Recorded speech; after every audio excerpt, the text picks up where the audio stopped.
Bueno, ante todo, gracias a todos por participar de esta capacitación. Voy a tratar de hacerla como para todo público, porque sé que no solamente hay médicos aquí, sino hay médicos, personal administrativo.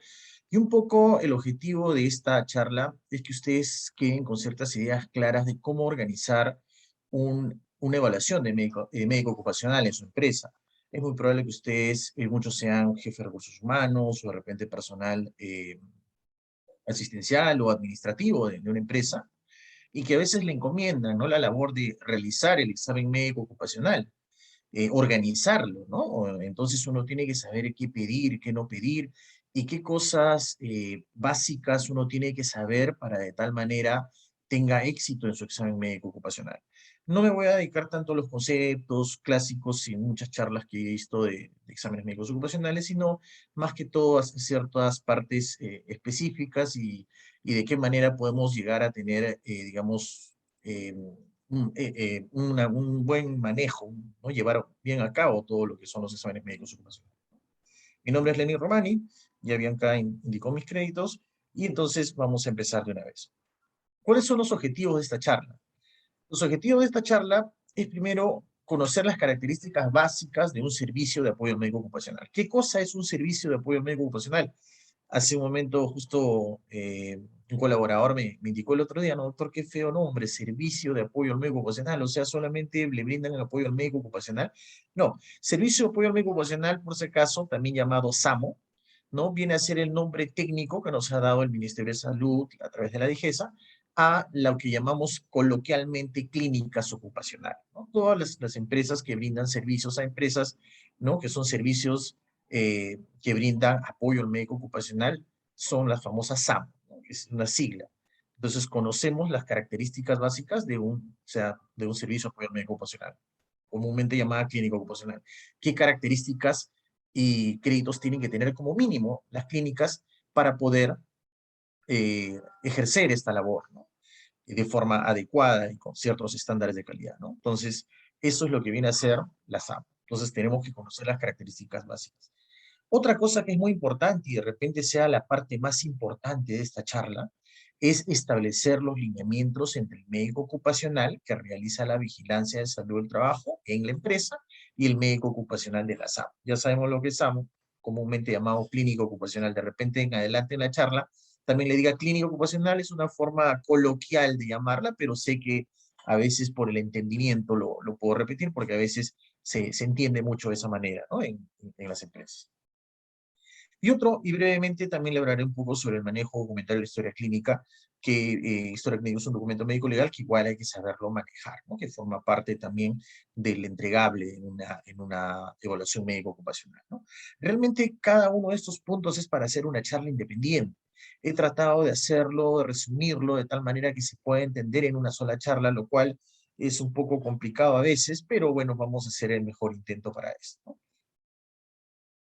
Primero tenemos que ubicarnos qué cosa, en las evaluaciones médico-ocupacionales, en qué parte de la vigilancia de la salud de los trabajadores. ¿Qué cosa es vigilancia de salud de los trabajadores? De repente alguien tiene una noción, otra cosita, las preguntas las pueden hacer en cualquier momento a través del chat y al final las vamos a leer, ¿no? De repente si lo pretenden hacer al final se les puede olvidar el punto que estamos tratando, ¿no? Y por eso que sugiero que las preguntas lo hagan en el chat a la brevedad, ¿no? Ni bien vamos hablando y al final la vamos a contestar, al final de la charla, que también va a haber un espacio para eso. Entonces, la vigilancia de salud de los trabajadores, por si acaso también lo pueden escribir si por ahora tienen alguna idea, pero ¿qué cosa es, no? Vigilancia de salud de los trabajadores, ¿no? Viene a ser prácticamente el análisis, interpretación y una difusión sistemática, ¿no?, de los datos, ¿no?, que se organizan o se recolectan de forma metodológica, ¿no?, una metodología correcta en las empresas, ¿no? Entonces, ¿qué viene a ser? ¿Qué datos principalmente son los que digamos, de alguna manera se recolectan? Uno, en la vigilancia de los trabajadores, uno es la evaluación de riesgos para la salud de los trabajadores. ¿Qué significa esto? Significa, por ejemplo, aquellas mediciones o monitoreos de los agentes que pueden ocasionar enfermedades o accidentes en las empresas. ¿Cuáles son las enfermedades, cuáles son los agentes, ¿no?, que pueden ocasionar enfermedades en las empresas? Como ustedes saben, pueden ser agentes físicos, químicos, biológicos, ergonómicos, psicosociales. cualquiera de esos exámenes, cualquiera de esos agentes, perdón, pueden de alguna manera generar daño en el trabajador, ¿no? Por ejemplo, acá vemos que estamos monitorizando el ruido con un sonómetro, ¿no? Entonces estamos colgando un sonómetro y podemos observar de alguna manera el ruido ambiental en este tajo abierto, ¿no? Entonces, de esa manera son, o si digamos, monitorizamos agentes físicos, químicos, biológicos, ergonómicos, a través de los monitoreos ergonómicos, para ver cómo están los puestos de trabajo, ¿no? Si cumplen o no, a través de las herramientas ergonómicas, cumplen o no los criterios mínimos, ¿no? De la RM375, por ejemplo. Entonces, de esa manera, nosotros podemos de alguna manera evaluar los riesgos para la salud de los trabajadores. Pero eso se hace en el ambiente. Pero por otro lado, la vigilancia médico ocupacional también cubre lo que son las evaluaciones del estado de salud de los trabajadores. ¿A qué nos referimos? A las evaluaciones médico ocupacionales. Las evaluaciones médico ocupacionales forman una parte muy importante de la vigilancia, porque a partir de aquí uno va a saber qué monitorizar. No viene a ser como la nota del examen, algo así, ¿no? Es el reflejo de todos los agentes físicos, químicos, biológicos, ergonómicos, cómo lo estamos controlando y de qué manera está impactando en la salud de los trabajadores. ¿Y eso cómo lo evidenciamos? Con los exámenes médicos ocupacionales. Ahí vamos a ver el ruido, qué tanto está afectando. Entonces, si vemos que está afectando, tenemos que hacer mediciones y controles de riesgo, ¿no? Controles administrativos, controles de ingeniería, equipo de protección personal, capacitación a los trabajadores, qué sé yo, diversos controles de riesgo para evitar que ese ruido sea impactando en la salud de los trabajadores que estamos nosotros midiéndolo a través de las audiometrías de los exámenes médicos ocupacionales. Entonces, de esa manera, nosotros realizamos la vigilancia, ¿no? Los exámenes médicos ocupacionales forman parte importante porque a partir de esto, nosotros vamos a saber qué riesgos monitorizar, ¿no? Entonces, todo esto lo indica justamente la ley 29783, que es la ley de seguridad y salud del trabajo. ¿Ok? No sé si tienen alguna duda acá, si no, en el chat también indica, ¿no? Perfecto, entonces, muy bien, higiene ocupacional indicó que el imperfecto, ¿no? Así es, ¿no? De esa manera evaluamos, ¿no? A través de la identificación de peligros y evaluaciones de los riesgos. Entonces, debido a que las evaluaciones médico-ocupacionales forman parte muy importante de la vigilancia de los trabajadores, tenemos que darle especial atención. ¿Y a través de qué se realiza esto? Pues a través, tenemos que tener un socio estratégico, ¿no? Que nos pueda brindar calidad en el servicio y confiabilidad para esto, ¿no? Entonces, el servicio de apoyo al médico ocupacional tiene que tener ciertas características básicas, ¿no? Y para esto tenemos que saber qué cosa es cuando uno evalúa a un socio estratégico, a una clínica ocupacional, a un SAMO, ¿no? Entonces tenemos que saber qué cosa solicitarle como mínimo, qué es lo que debe tener. Por ejemplo, tiene que tener licencias y permisos adecuados para poder nosotros, para poder operar. Eso tiene que tener una clínica ocupacional, una SAM. ¿Qué licencias o permisos? Uno, la licencia de funcionamiento municipal. Otro, la licencia, obviamente, de INDECI, que es muy importante. Tiene que estar inscrito en lo que antes era la SUNASA, que era su salud. No tiene que contar con una categorización del MINSA, que también es muy importante, la categorización como establecimiento médico como mínimo de 1-3. Tiene que contar con una acreditación de DIGESA, que actualmente, como ustedes saben, es una acreditación que se da de forma anual, donde se establece pues que un médico médico ocupacional con cierto perfil tiene que regentar un establecimiento de salud ocupacional, ¿no? Entonces, eso también es importante porque también la DIGESA actualmente, por ejemplo, acá justo tengo, seguía de la RM004-2014, a pesar que hay otras normas que han salido después, pero la DIGESA, porque, ojo, no es que deroguen a esta norma, simplemente han salido después con otros perfiles, pero actualmente la DIGESA, en diversas consultas y acreditaciones que se le hace hasta la actualidad, seguía de este perfil de médico ocupacional para poder acreditar en DIGESA, ¿no? Que tiene que tener como mínimo, especialidad en medicina ocupacional, medio ambiente o medicina del trabajo, debidamente titulado, colegiado, habilitado por el colegio médico, o en su defecto tiene que ser un médico cirujano con la maestría culminada en salud ocupacional, maestría en medicina ocupacional y debidamente colegiado. Colegiado quiere decir que tiene que tener un registro de colegiatura de maestría en el colegio médico. Para eso, obviamente, hay que llegar a tener el título, ¿no? Entonces, ese es el perfil que actualmente DIGESA está solicitando para el perfil del médico ocupacional que debe de regentar un establecimiento de salud y debe ejercer la vigilancia médica ocupacional, ¿no? Tanto en la... Entonces, justamente, esa es una buena pregunta, justo Cristian está preguntando, bueno, al final voy a contestar todas las preguntas, pero justamente hasta ahora, esta ley, hasta el año 2017, solamente accedería inclusive a los médicos, porque 3 años a partir de 2014, desde enero de 2014 hasta enero de 2017, solamente estaba vigente esta ley, inclusive podían ejercer los médicos egresados de la maestría. Pero a partir del 2017, porque fueron los 3 años de plazo que tuvieron, esto prácticamente ya se cerró y a partir de ahí solamente podían ejercer la regencia de los centros de salud ocupacional las personas que tenían la especialidad o la maestría titular. Al final vamos a contestar todas las preguntas, ¿ok? Listo, entonces seguimos. Las licencias y permisos son igual, ¿no? ¿Qué otras licencias y permisos importantes en un NASAMO? Por ejemplo, los operadores de equipos rayos X tienen que tener con la licencia IPEN, tienen que tener certificados de calibración, los equipos de todo de rayos X, ¿no? Entonces, todo eso son licencias y permisos importantes que ustedes tienen que auditar, inspeccionar en un NASAMO o en una clínica ocupacional. Es muy importante auditarlas, chequearlas, porque si no se pueden dar con ingratas sorpresas. Yo he estado de los dos lados, he sido tanto médico de clínica y también he sido médico de vigilancia, o sea, médico de empresa. Y justamente muchas veces me tocaba auditar a diversas empresas y a diversas clínicas y tenían que tener todo esto que les estoy mencionando, ¿no? Entonces, en licencias y permisos, los que los he mencionado son las principales, ¿no? Igual, idealmente, si tiene una certificación ISO, mucho mejor, ¿no? Pero igual, lo mínimo indispensable que sí solicitan es lo que les he mencionado, ¿no?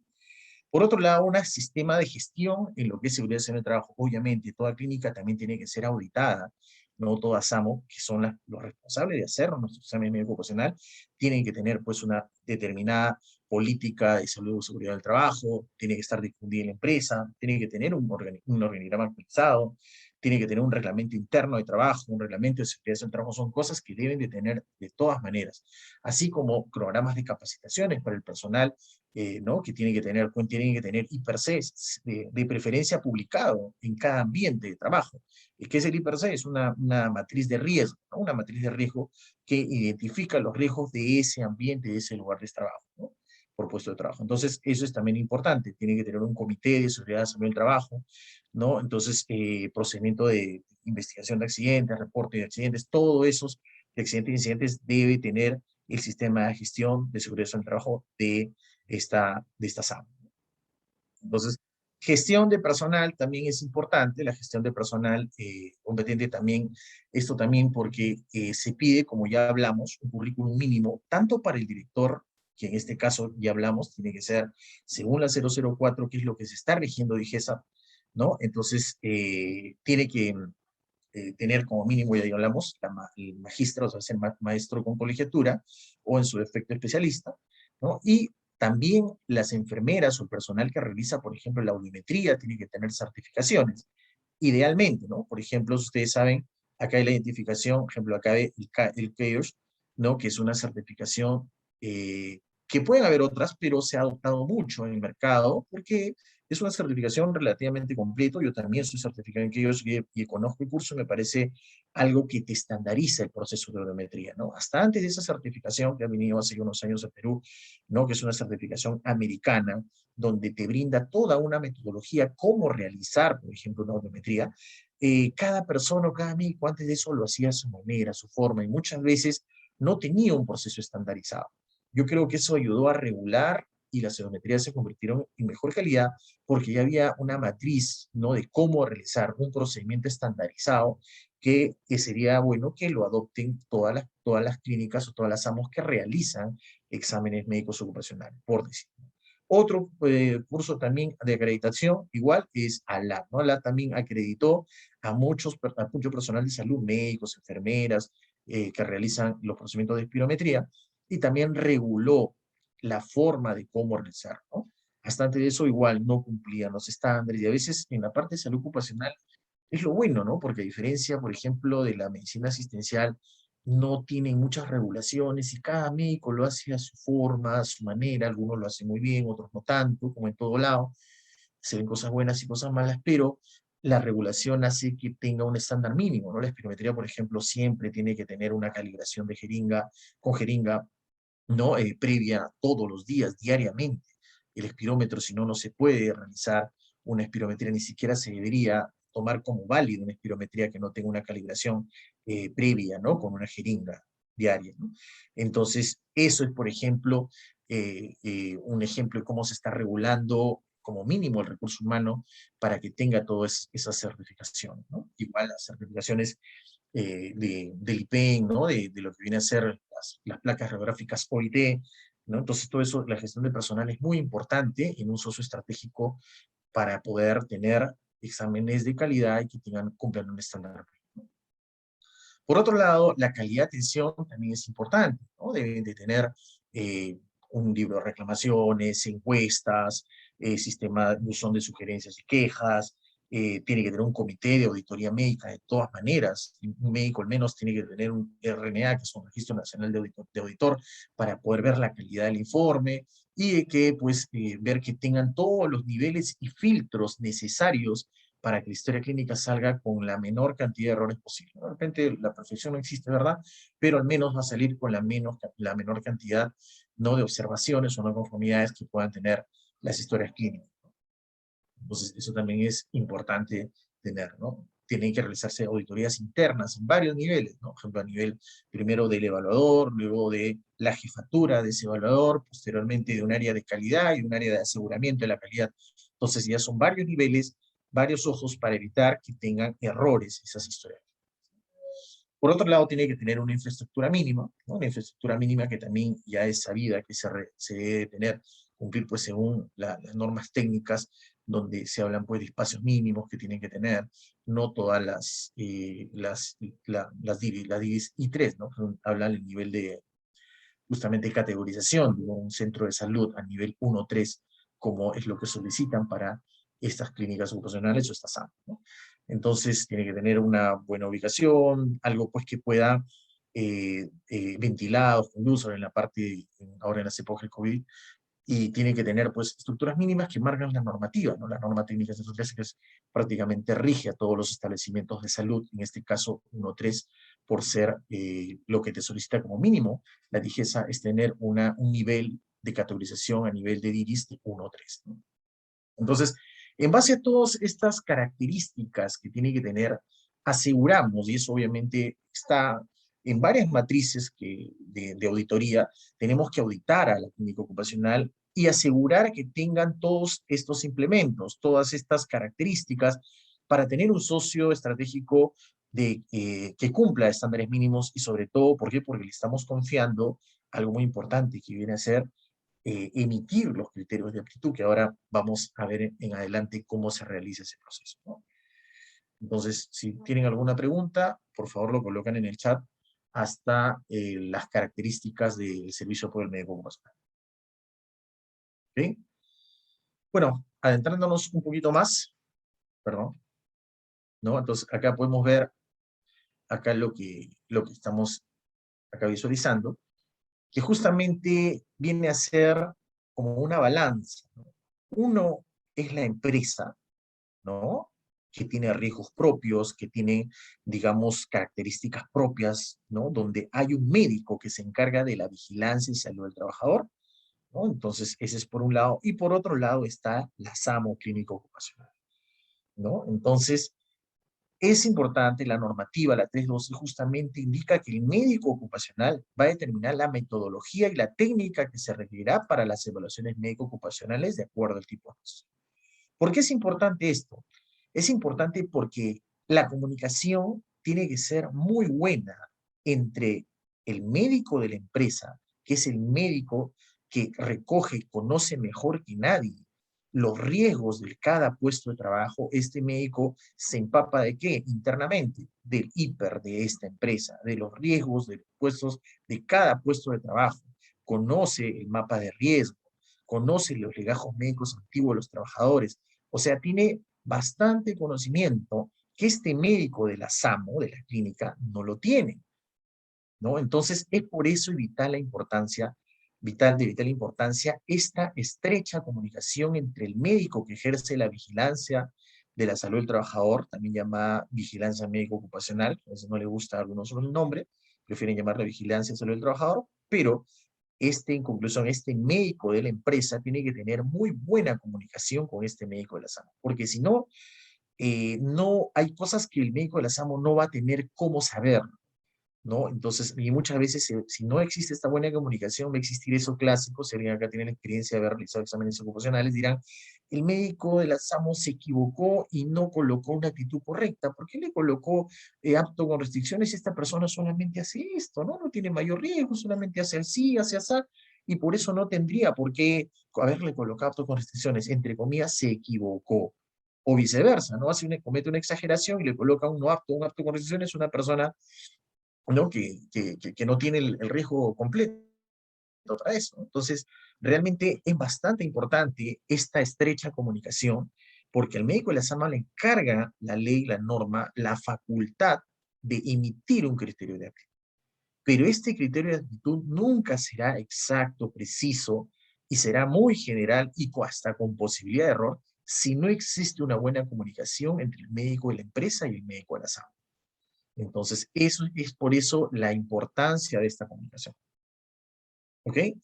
Entonces, es por eso, acá podemos ver los lineamientos mínimos que debe de tener, ¿no? Las AMOS, levantamiento de observaciones, filiación de empresas. Acá, ¿qué cosa es lo que nosotros tenemos que tener como mínimo o que debemos de alguna manera conocer nosotros como médico de la SAMO, ¿no? ¿Qué cosa es lo que nosotros tenemos que conocer?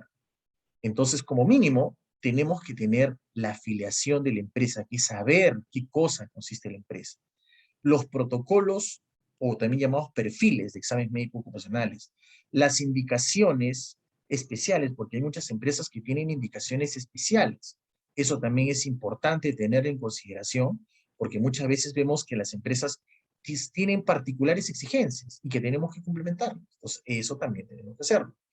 Por otro lado, los criterios de aptitud, que son muy importantes, según los criterios de aptitud, van a depender mucho, estos criterios de aptitud van a depender mucho de los riesgos a los que estén expuestos los trabajadores. Y otro es el manejo del levantamiento de observación. El manejo del levantamiento de observación también es algo que lo tienen que tener muy en claro. Entonces vamos a empezar con cada uno de estos porque es bastante importante esta comunicación. Esta rueda que está acá va a definir, si todo se cumple, una buena comunicación entre el médico de vigilancia y el médico de la clínica. O sea, yo he estado en los dos lados, por ejemplo, en mi experiencia, y si yo tendría todos estos acápites bien claros, siendo médico de la clínica o siendo médico de vigilancia, como se dice, me doy de bien servido, mis criterios de actitud saldrán bastante precisos o bastante coordinados con el médico de la clínica, de la SAMO, de la empresa, ¿no? Entonces, eso es muy importante tenerlo en consideración, porque si no lo tenemos en claro, no hay cómo saberlo. El médico de la SAMO se queda como sin armas, es como mandar a, no sé, pues a la guerra a un soldado sin fusil, a un carpintero a hacer una puerta sin serrucho, sin martillo. No tenemos la herramienta para eso, ¿no? Entonces, eso es muy importante. Empecemos por la primera, ¿no? Entonces, primero es la afiliación de la empresa. Esto es bastante importante porque a veces, inclusive hasta para la parte administrativa, establecer los contactos es muy importante.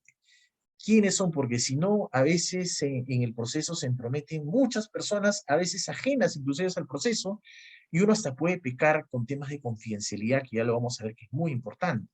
Puede mandarle, qué sé yo, información confidencial a alguien que no debe mandarlo, y eso ya es penado por la ley, ¿no? Entonces, por eso que es muy importante establecer los contratos, tanto el contacto administrativo, que puede ser el jefe de recursos humanos, el gerente de la empresa, el dueño de la empresa, qué sé yo, o inclusive y por otro lado el contacto médico. El contacto médico que viene a ser prácticamente la persona responsable de la vigilancia y salud del trabajador. Cada uno tiene diversos niveles de confidencialidad. Uno tiene un buen nivel, la confidencialidad a cierto nivel, solo administrativo, y el otro tiene una confidencialidad más abierta a diagnóstico y otras cosas más. Por eso es muy importante la afiliación. Otro, establecer las razones sociales del grupo es muy importante porque a veces existen grupos grandes, por decir el grupo Coca-Cola, qué sé yo, y a veces puede tener 25 razones sociales, ¿no? Y eso también hay que establecerlo para saber a qué empresa estamos evaluando, inclusive para los reportes epidemiológicos y todo eso, ¿no? Por otro lado, establecer sedes y plantas también es muy importante para la reportabilidad. Acá le coloco un ejemplo de una afiliación para que ustedes lo tengan en una matriz. Ya, por ejemplo, acá. Entonces, a ver, vamos a ver aquí. Por ejemplo, ¿no? Entonces, acá, por ejemplo, podemos ver que acá, no sé si llegan a ver el Excel o se quedó en el PowerPoint. No sé si alguien me puede confirmar, por favor. No es decir, estoy mostrando un Excel ahorita, no sé si lo llegan a visualizar o no. Si alguien me contesta en el chat para poder saberlo. Ah, no se ve el Excel, perfecto. Entonces voy a visualizar el Excel. Ratito, voy a compartir.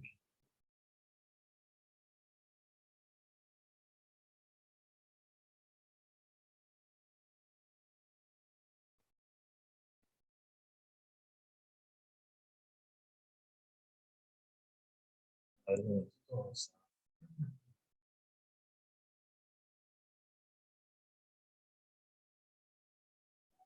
aquí. Mm, Vamos a convertirlo acá. A ver, ¿no?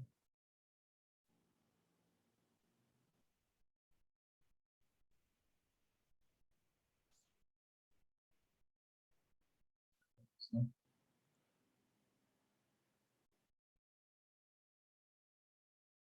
Me indican, por favor, si se llega a ver ahora.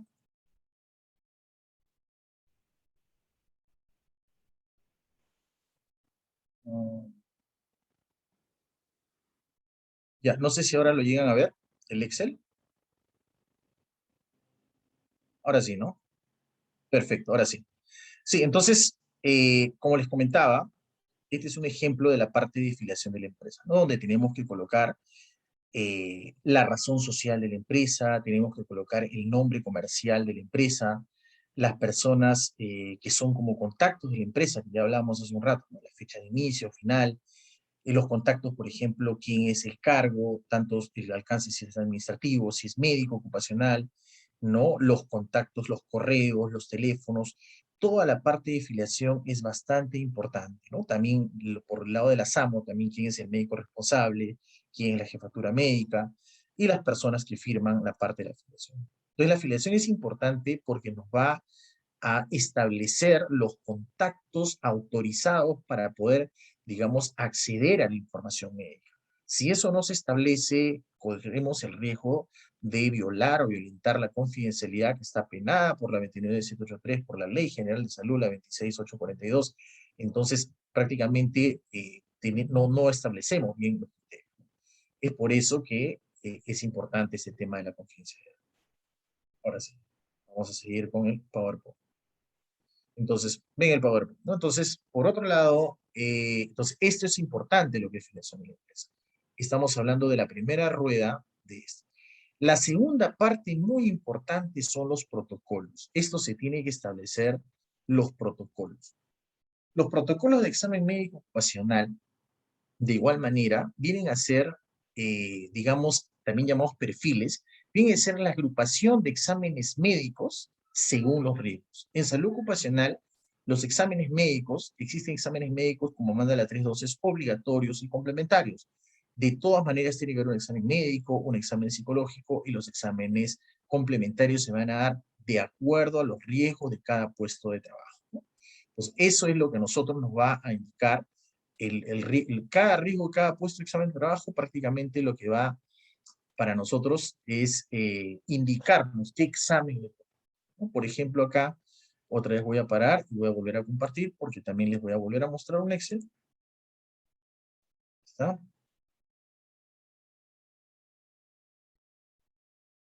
Ahí está. Están viendo el Excel, ¿no? Perfecto. Entonces, miren acá de qué manera se hace una matriz. Los exámenes médico-ocupacionales se tienen que realizar o se tienen que agrupar por cada puesto de trabajo, ¿no? Por ejemplo, en este caso, un protocolo administrativo, ¿no? tendrá ciertos exámenes, como vemos acá, ¿no? Historia clínica, resumen musculoesquelética, pero se tienen que establecer según los riesgos del puesto de trabajo. Una empresa puede tener 120 puestos de trabajo, pero esos 120 puestos de trabajo pueden ser agrupados en 3, 4, 5 o 10, dependiendo de grupos de riesgo o grupos de exposición similar. Los grupos de exposición similar son aquellos puestos de trabajo que tienen, digamos, el mismo riesgo o un riesgo muy similar. A pesar que no es el mismo puesto de trabajo, por ejemplo, un asistente administrativo, un asistente contable, un gerente administrativo, son personas que están frente a una pantalla de visualización de datos, 8 horas sentados en el puesto de trabajo, no están expuestos a riesgos similares. Entonces, se agrupan en grupos de exposición similar. Son diferentes puestos de trabajo, correcto, pero su perfil o protocolo viene a ser el mismo porque tienen exposiciones finales, físicos, químicos, biológicos, ergonómicos, similares. Acá este cuadrito no está completado, es una matriz esto que les estoy mostrando, pero para que sepan qué cosa es una exposición similar. Y en base a eso le corresponde un determinado protocolo o perfil de examen médico ocupacional. Es muy importante esto, ¿por qué? Porque cada puesto o cada grupo de exposición similar, de exposición similar tiene un determinado protocolo o perfil. En el caso operativo también tendrá otro perfil, y este perfil va más que todo, ¿con quién? Va más que todo este perfil con, por ejemplo, con un perfil de daño auditivo, entonces son prácticamente el riesgo auditivo se incrementa, entonces tiene que tener, por ejemplo, una odometría, una espirometría por riesgo respiratorio, ¿no? De exposición a material particulado. Entonces, de esta manera, a cada perfil, a cada grupo de exposición similar, le vamos a asignar determinado perfil o protocolo. Entonces, esto es importante delimitar, tanto para el examen preocupacional, postocupacional, ¿no? Y el periódico. Entonces, por eso es muy importante la caracterización. Y eso me lo tienen que informar, ¿no? Es algo que se tiene que informar. Voy a parar y voy a regresar otra vez al PowerPoint. Entonces, ya quedamos que los grupos de exposición similar tienen que tener determinado perfil. Y eso obviamente es responsabilidad del médico ocupacional. El médico ocupacional viene a ser el responsable de elegir estos protocolos o perfiles. A veces se ha visto que no lo eligen adecuadamente porque lo elige de repente el área comercial de una clínica con la asistenta social. Eso no es lo más adecuado, porque igual es una indicación donde tenemos que evaluar el mapa de riesgo, el IPERC, el legajo médico previo. Tenemos que hacer una adquisición entre todas esos y llegar a una síntesis, ¿no? Y qué exámenes indicar. Es por eso que de alguna manera lo tiene que hacer una persona que tenga las competencias para elegir estos perfiles o protocolos. Esa es la segunda parte de la rueda que es importante citar. La tercera parte son los criterios de actitud y de repente esto viene a ser lo que más controversia da, porque al final es lo que espera la empresa, lo que espera el gerente, el jefe de operaciones, y que busca de forma obsesiva, ¿no? ¿Qué forma? El certificado de aptitud médico-ocupacional. Y claro, ¿no? Porque muchas veces en una obra no te dejan entrar sin este certificado, no te permiten trabajar, y esto es por eso que se prácticamente, como digo, se busca de qué manera realizarla, ¿no? Obtenerla. Entonces, aquí, por ejemplo, tenemos criterios de aptitud médico-ocupacional. Tenemos apto, apto con restricciones y no. Estos son los famosos criterios de aptitud médico-ocupacional y son los únicos reconocidos por la normativa. La 312, la 29783, reconoce solamente estos criterios, pero ya internamente vemos que hay el apto observado, el apto, digamos, eh, modificable, no modificable, que son particularidades ya de cada empresa, pero la norma indica estas tres categorías: apto, apto con restricciones y no apto. ¿Qué es un paciente apto según la normativa? Es una persona o que no se le encontró patología en el examen médico ocupacional, o si tiene alguna patología no está, digamos, no interfiere con los riesgos que puede estar expuesto el trabajo. Por ejemplo, soy una persona hipertensa controlada y voy a hacer labores de oficina, 8 horas, entonces, y tengo la hipertensión controlada con medicamento. Entonces, no va a interferir, a pesar que no estoy sano, tengo una patología, pero no va a interferir con el riesgo de impuesto de trabajo, por lo cual puedo trabajar Teniendo una patología, soy una persona apta. Y lo otro, que no me hayan encontrado patología. Esa es una persona apta. ¿Qué cosa viene a ser un apto con restricciones?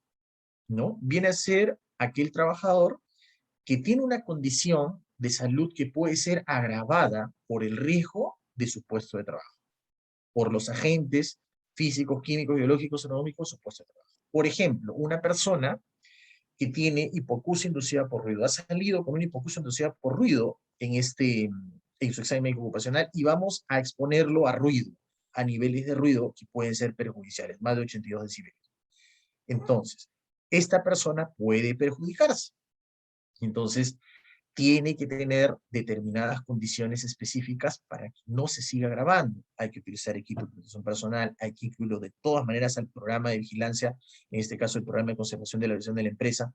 Entonces hay que incluirlo. Entonces ese es el motivo por el cual, de todas maneras, es un trabajador que, si bien es cierto, no está contraindicado para trabajar, pero puede hacerlo con ciertas restricciones. Ojo, lo puede hacer. A veces la gente se confunde y cree, es apto con restricción, entonces no puede trabajar. No, puede elaborar, repito, simplemente con ciertas condiciones, ¿no? Restringiéndole ciertas actividades de puesto de trabajo. Obviamente no puede ser la esencial, porque si es la esencial, entonces pasaría al otro criterio que es no apto. ¿Qué cosa es la esencial? Por ejemplo, una persona pues que necesita la vista como algo principal para su... Imagínate que yo soy el responsable de discriminar colores, ¿no? Este es el color rojo, este es el color azul, que se lleva en una empresa que requiera ese proceso. Entonces, ¿qué pasa si yo salgo diagnosticado con discromatopsia? Entonces, mi labor principal no la puedo realizar, o puedo confundirme, ¿no? Entonces, obviamente, como es la actividad principal la cual está siendo restricta, lamentablemente sería un no, ¿no? Entonces, ese es el tema. En cambio, cuando no es la actividad principal, es algo, por ejemplo, una persona que tiene que hacer un trabajo operativo manual, pero puede perjudicarse del oído porque ya está diagnosticado una hipoacusia. Entonces, esa persona simplemente se le entra al programa, va a tener controles administrativos, o sea, va a tener rotaciones de puesto de trabajo, vamos a disminuirle los niveles de exposición, vamos a colocarle equipo de protección personal, en una palabra, lo integramos a través de un programa, pero no es su actividad principal oír. Entonces va a ser un acto con decisiones, puede elaborar. A veces las personas se incomodan, dicen, no puede trabajar. Si puede trabajar un acto con restricciones, es una persona que puede trabajar, repito, con esas condiciones, en esas condiciones especiales. Y no apto, como ya lo indiqué, si es una persona que está, como vemos acá, una persona que tiene una enfermedad importante que puede dañar su salud, ¿no? O que realmente su actividad principal no la puede realizar. Por ejemplo, una persona que conduce y tiene una miopía severa, ¿no? Entonces, esa persona, y no corregida, o sea, sin lentes, nada. Es una persona que puede matar. O sea, su actividad principal a este es algo básico para poder ejercer esa función.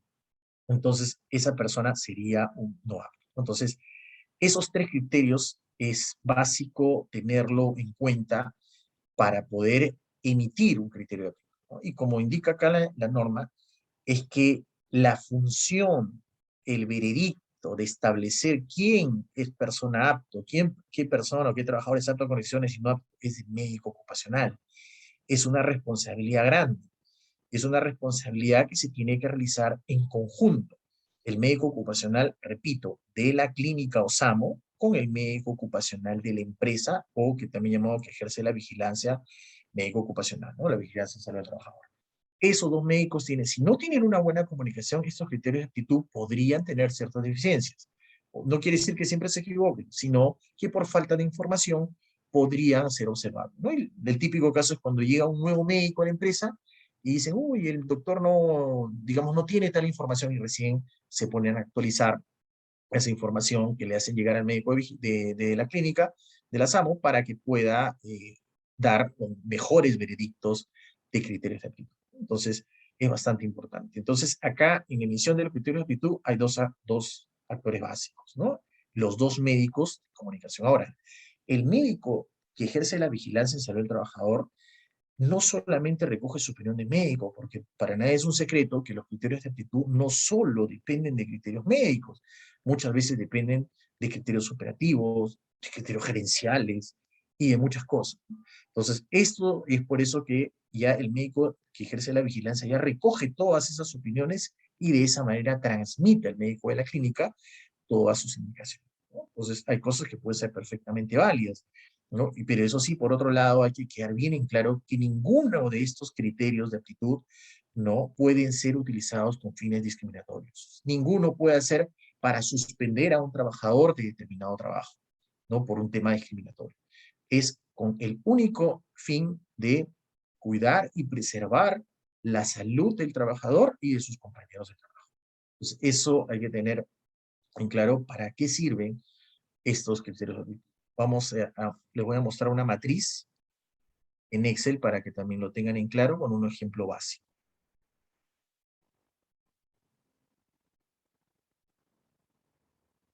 ¿Ok? Voy a volver a compartir. ¿Me confirman si ven mi Excel, por favor?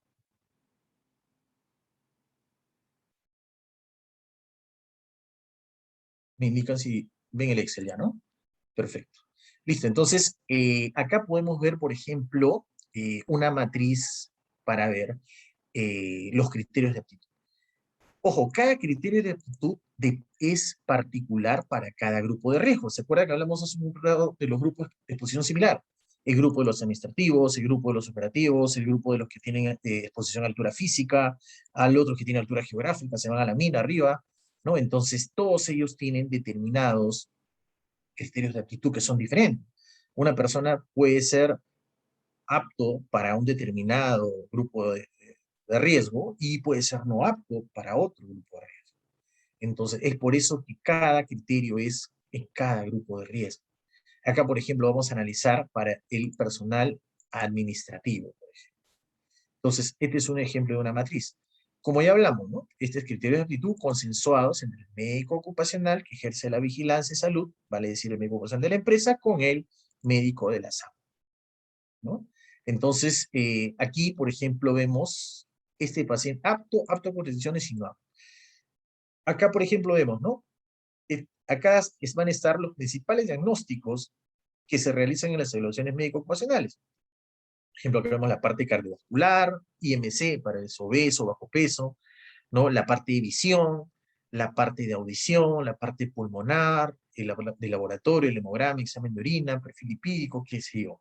Diversos diagnósticos frecuentes, ¿no? Que tenemos que analizarlo para cada puesto de trabajo. En este caso, para el personal administrativo.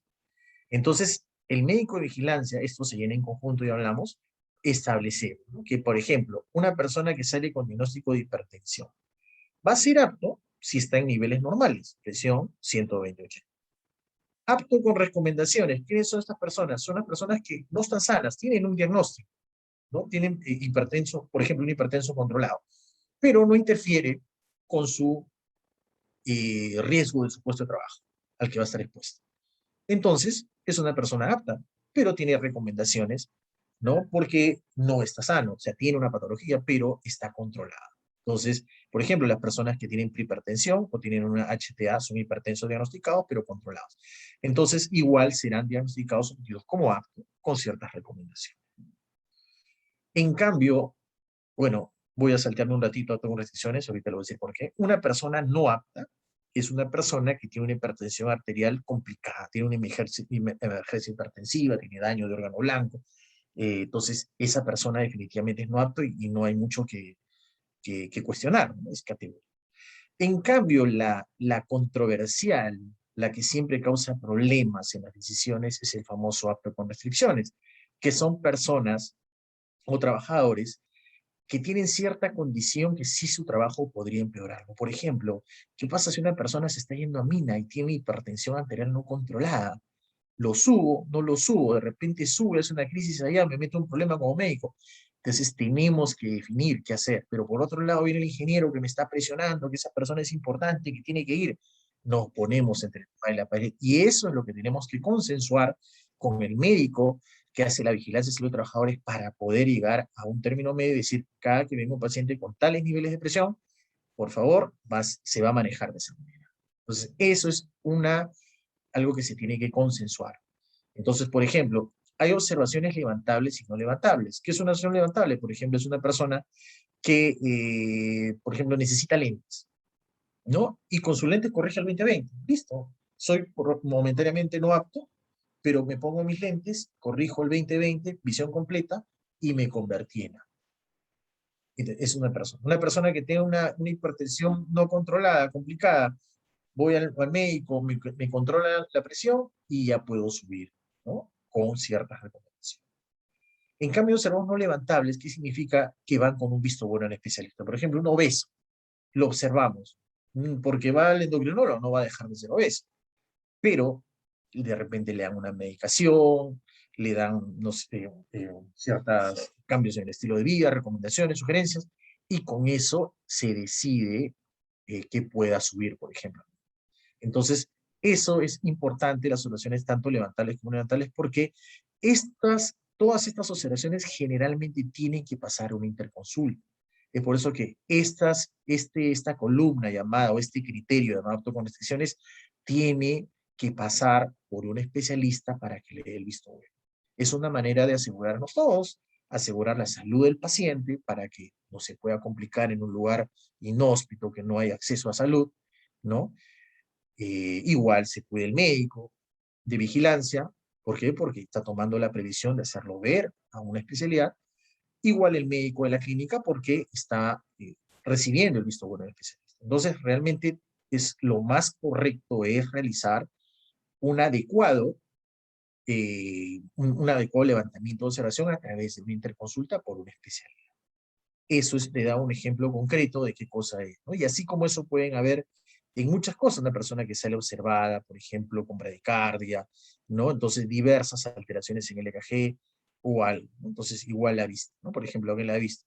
Si es 20/20, normal. A un personal administrativo, 20/25, natural o corregido, es apto, ¿no? Entonces igual. Si es administrativo operativo a partir de 20/30, viendo 70, se recomienda el uso de lentes siendo apto. Pero ya una persona, por ejemplo, que ya requiere la vista para algo, entonces obviamente podría generar apto con restricciones. Tengo que mandarlo al optómetra para que le haga sus lentes para que pueda generar la labor, ¿no? Entonces, eso es muy importante, por eso establecer estos criterios de aptitud según cada patología y según cada perfil de riesgo. ¿Ok? Entonces, de esa manera estamos estableciendo. A ver, vamos a compartir nuevamente, perdón, para regresar al PowerPoint. Listo, entonces hemos hablado de los criterios de aptitud y de qué manera se pueden tipificar, ¿no? Y llegar a un buen criterio de aptitud entre dos especialidades. Por otro lado, el levantamiento de observación, esto también es muy importante. Ya hablamos que todas las personas que son aptos con restricciones tienen que pasar una interconsulta. El no pasar una interconsulta genera múltiples contingencias. Contingencia para el médico de vigilancia.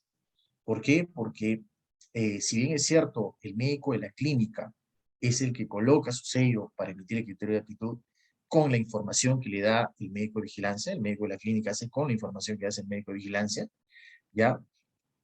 Pero otra forma muy importante de nutrir eso es la opinión del especialista. El especialista, ojo, nos da criterios de aptitud. Especialista me refiero al cardiólogo, el endocrinólogo, el traumatólogo. Ellos no dan criterios de aptitud.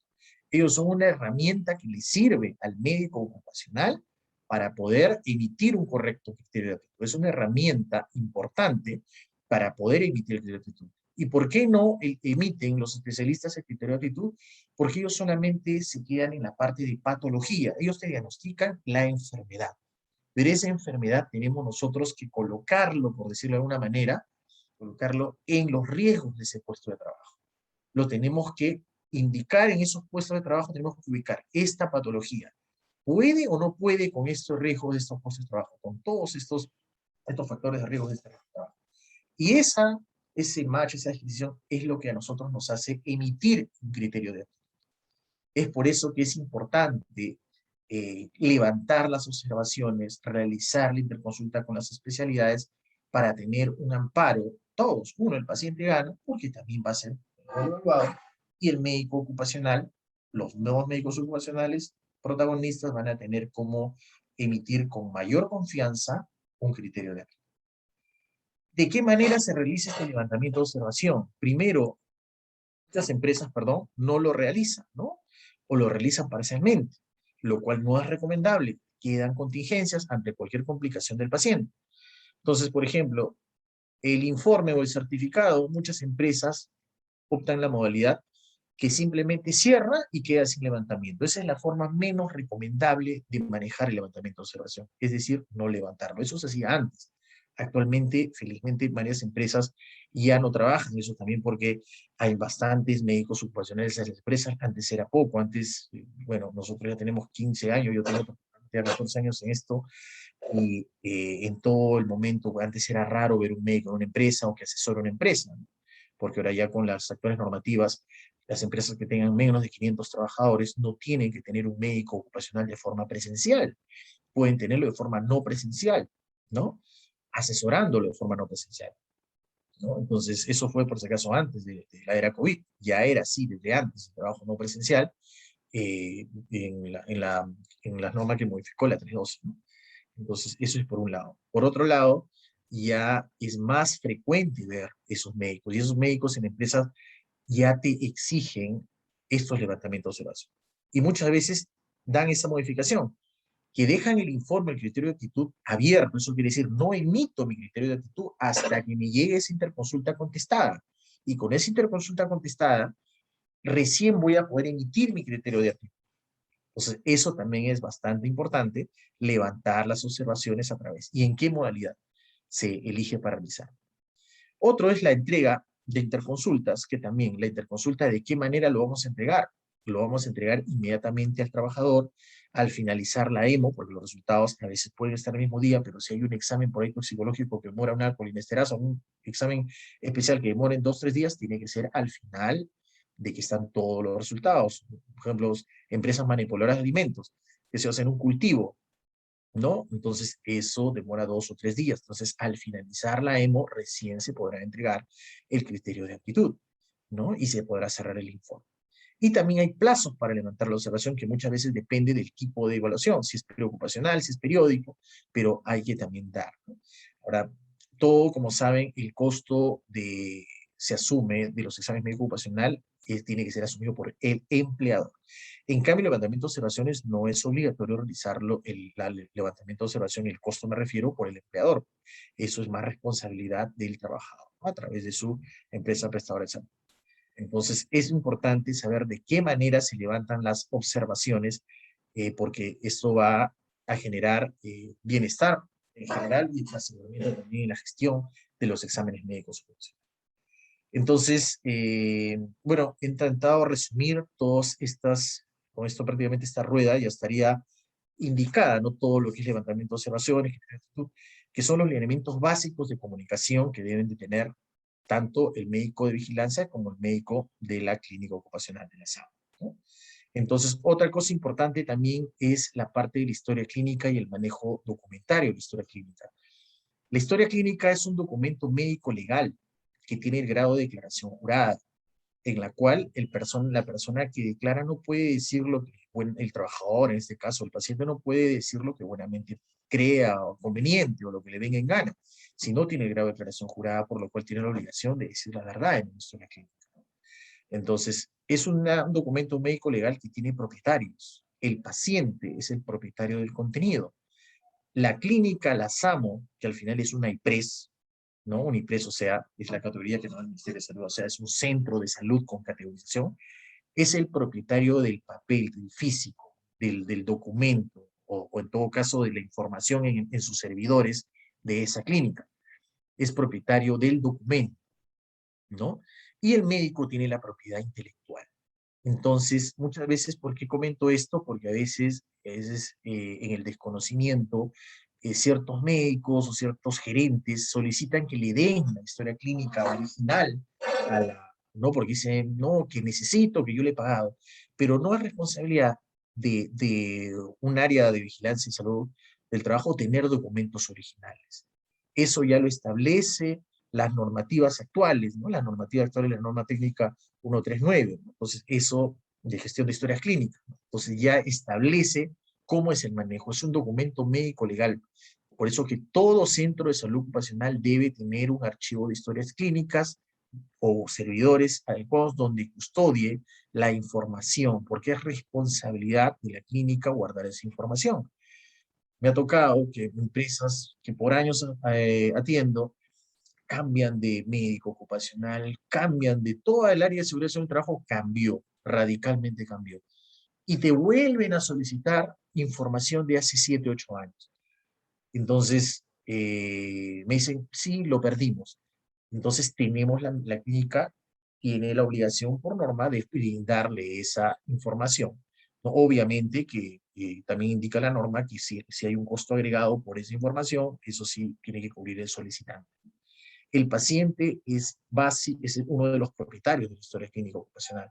Se tiene que guardar la confidencialidad, por eso que tiene que haber siempre un acceso para personal médico y otro acceso para personal administrativo. El personal administrativo solamente podrá ver el certificado de aptitud donde le indica que la persona es apto con restricciones o no apto para ese puesto de trabajo. No tiene otro alcance.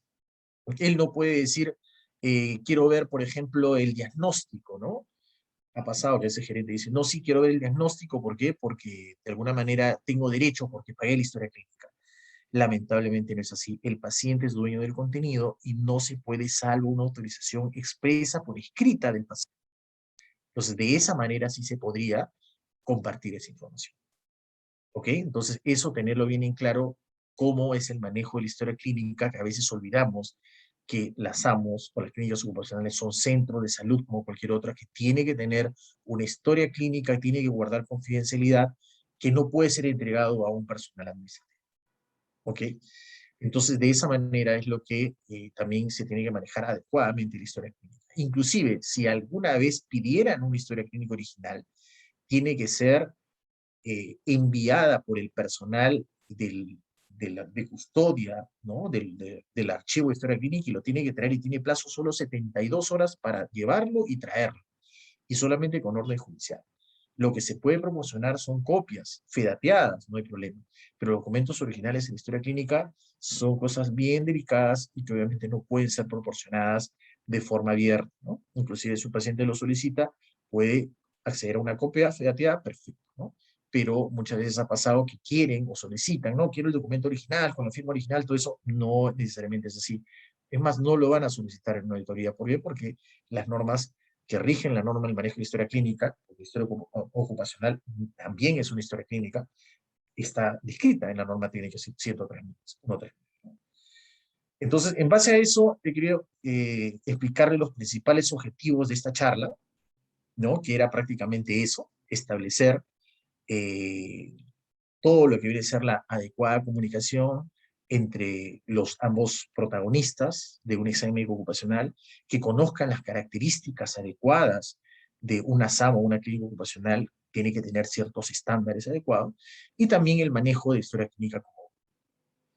Perfecto, entonces, más o menos, a ver, nos hemos demorado 1 hora y 20, Dios. Pensaba hacerlo más rápido, pero fue un poquito, se demoró.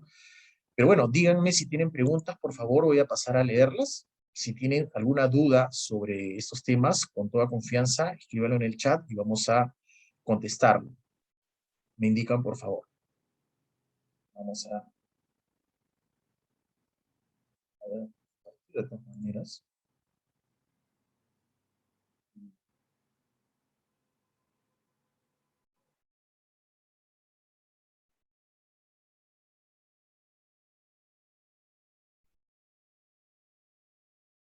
¿Están viendo el PowerPoint? Disculpe, por favor, me confirma.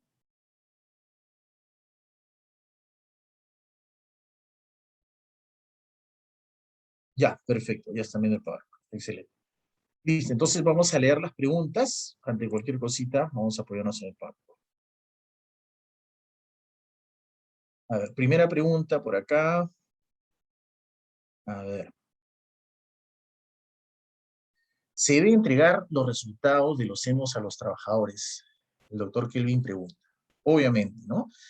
es obligación normada, descrita por la ley, eh, entregar los exámenes, los resultados de los exámenes médicos ocupacionales a los trabajadores. Eso está descrito, ¿no?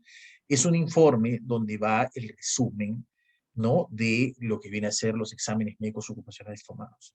No confundir con historia clínica. Historia clínica es un documento que tiene muchas partes, tiene resultado de laboratorio, resultado de odometría, espirometría, etc. Eso es otra cosa.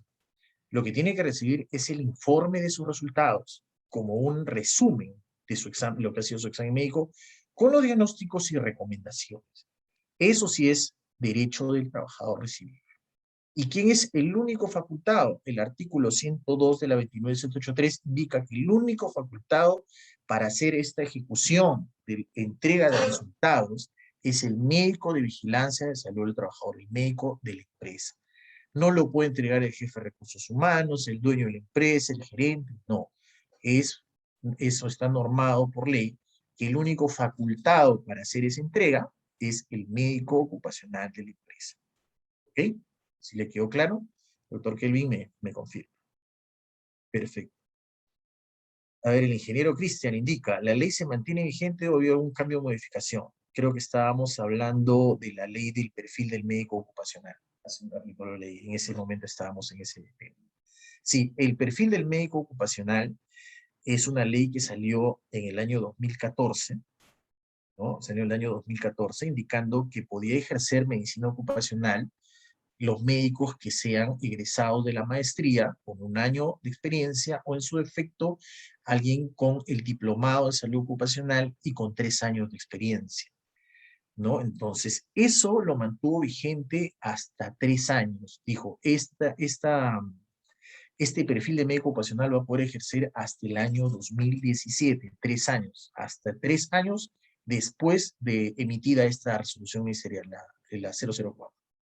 Entonces, que se cumplió en enero del 2017. A partir de enero del 2017, solamente facultaba a los médicos que tengan la maestría o la especialidad.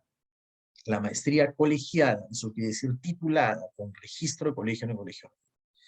Ha salido otras normas, es verdad, la 021, donde indicaba, parecía que lo echaba para atrás esto, pero en consultas a la DIGESA, porque yo me estoy guiando de información de DIGESA, por ejemplo, la DIGESA seguía solamente la 004, porque la 021 que indicaba que sí podían ejercer los egresados de maestría, no la cuenta la DIGESA, porque tampoco esa 021 no vino a derogar la 004, no está derogada, la 004 es una norma vigente actualmente. ¿Qué más? La DIGESA seguía en esa norma para, por ejemplo, aperturar una SAM, ¿no? Que el médico de vigilancia tiene que tener esas competencias que marca la 0. Perfecto. Ingeniero Cristian. A ver. Otra pregunta. Gracias, Carmen. Indica que es muy interesante la charla. Perfecto, gracias por los comentarios. Eh, Carmen Cueva nuevamente dice, cuando deseo programar el examen médico ocupacional de ingreso de colaboradores, debe ser supervisado por el médico de la empresa. Claro. Sí, justamente lo que hablaba, ¿no? Es verdad, si uno programa sus exámenes de ingreso, que se refiere a los preocupacionales, como ya dijimos, el realizar el protocolo o perfil, es decir, este señor va a pasar audiometría, este no pasa, este sí pasa, este va a pasar, qué sé yo, perfil lipídico, este no pasa, eso de decisión tiene que ser obviamente por el médico de la empresa. El médico de la empresa tiene que intervenir en esa programación de todas maneras, ¿no? Y una vez programado, ya le entrega al personal administrativo para que lo ejecute. ¿Okay?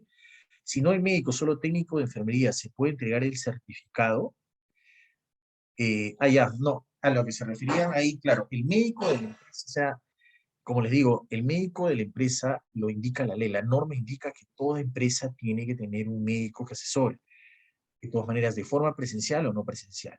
Entonces, al principio parecía que la norma como que había ablandado el tema, pero al final fue una norma, yo creo, positiva, porque cuando los médicos tenían que trabajar de forma presencial, porque antes de esa norma se obligaba a que el médico de todas maneras tenía que estar presencial, aunque sea 2 veces por semana. En cambio, esta norma modificó eso y los médicos pudieron ir a cumplir eso de tal manera. Las empresas se redujo los costos y empezaron a contratar masivamente a mayor cantidad de médicos que hacen vigilancia en salud de trabajadores. No, la norma no indica que pueda hacerlo el técnico de enfermería, Sara, lamentablemente. La norma es estricta, te leo solamente lo que dice la norma, es el médico que ejerce la vigilancia de salud de los trabajadores, ¿no?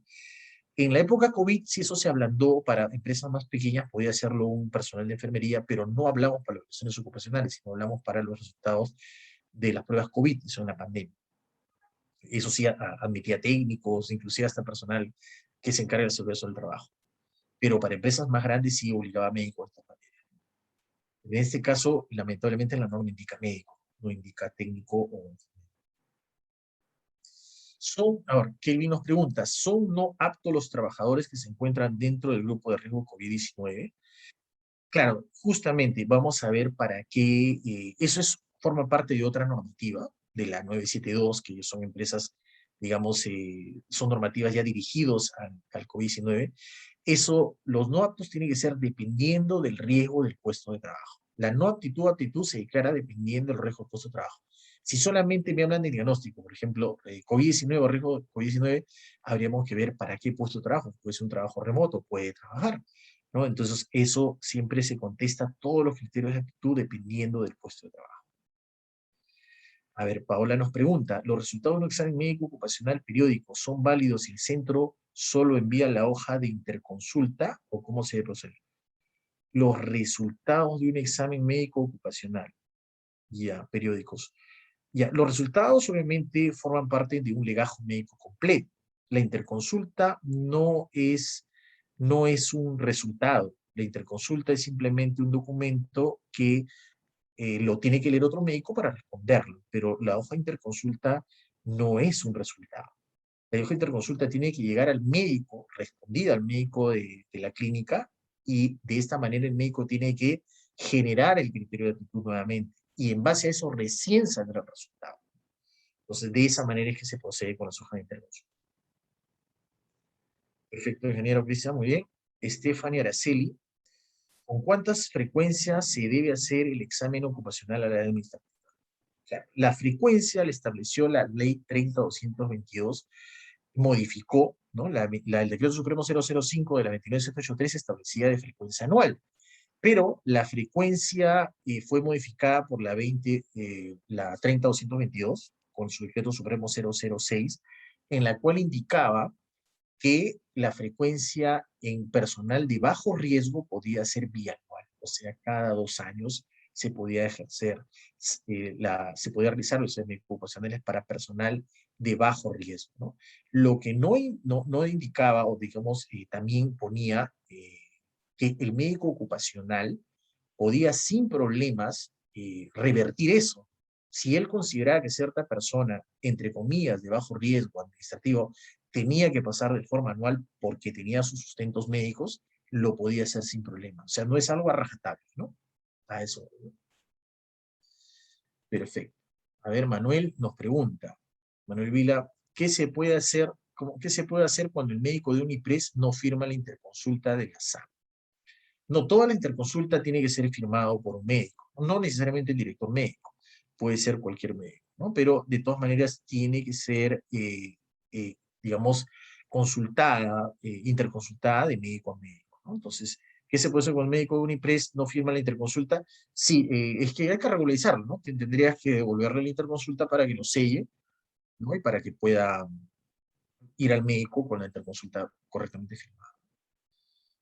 Paola nos pregunta, Paola Paz, si un colaborador conoce sus restricciones, se le cambia de puesto o incluso se le hace firmar una declaración jurada de que no realizará actividades que tienen restringidas, ¿se puede proceder con la amonestación para realizar la restricción sabiendo que como política interna la cuarta amonestación procede despido, o cómo se puede proceder para evitar los inconvenientes de una denuncia? Perfecto, buena pregunta, Paola. Sí, un trabajador, un colaborador que ya uno le está indicando que no puede realizar esa labor, tienes que notificar, ¿no? Igual, ojo que el derecho a la salud es un derecho irrenunciable, no negociable. Es por eso que las personas que no, por ejemplo, no quieren hacer su examen médico ocupacional, que es una obligación del trabajador, se le tiene que notificar. No vale eso de que firma su renuncia, eso no es válido. Como le digo, es irrenunciable el derecho a la salud. Lo que se le hace, se le notifica. Señor, usted no quiere pasar su examen, no quiere cumplir esta indicación, entonces hay que notificar. Por si pasa algo, tener su notificación. Entonces, eso sí es importante notificarlo porque es la forma correcta. Es algo para hacer un símil, es como los derechos laborales, ¿no? El derecho a recibir pues tu aguinaldo, ¿no? Nadie puede ir a firmar indicando que ya no quiere recibir su aguinaldo. La norma indica que tiene que recibirlo sí o sí, ¿no? Si no, a la empresa lo depositará el Banco de la Nación, pero es algo irrenunciable, son derechos laborales irrenunciables. De igual manera, esto nadie puede renunciar a su negativa, no hacer su examen ocupacional, eso no es válido. Pero sí puedes notificar a la persona, pese a que se publicó, pese a que se solicitó, no realiza la labor que tiene que realizar, no realiza su examen ocupacional, y eso sí es notificable, ¿no? Perfecto. Listo, Stephanie. Entonces, Paola, perfecto. Entonces, creo que respondió las principales preguntas. Si tienen alguna más, encantado de responderlo. Si no, bueno, comentarles esto, ¿no? Que principalmente eso también es muy conocido, ¿no? Las personas que se niegan, ¿no? Entonces, otra cosa también es toda empresa o todo trabajador, perdón, antes de pasar su examen ocupacional, tiene que pasar o firmar un consentimiento informado, ¿no? El consentimiento informado es un documento muy importante para cualquier procedimiento médico. Cualquier procedimiento médico tiene que realizar de todas maneras un consentimiento informado. Tiene que, donde se le explica al trabajador qué se le va a realizar, en qué consiste la evaluación que se le va a realizar, ¿no? Entonces es muy importante firmar. De la igual manera, la declaración jurada de veracidad, ¿no? Que también es importante que el trabajador responda con la verdad, ¿no? Esas son dos cosas importantes que debe firmar todo trabajador antes de realizar un examen de concurso.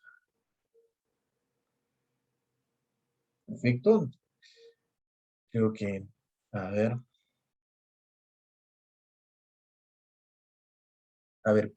una pregunta más de Javier Mechado nos pregunta, ¿puede obligar a realizar labor a un personal que esté en el grupo de riesgo? No, obviamente, si es una persona que esté en un grupo de riesgo, no tiene que pasar una evaluación médica para ver si puede o no realizar una labor.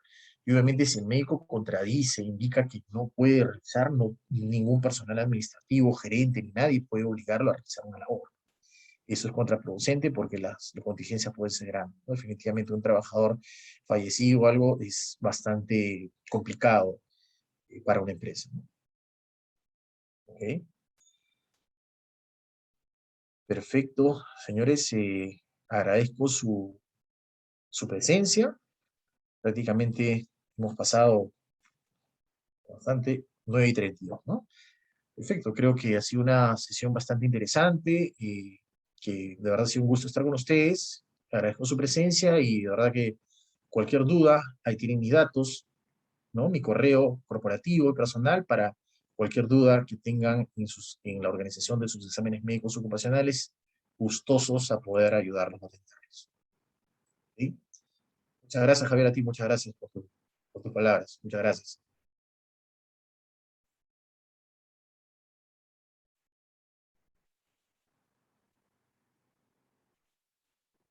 Excelente.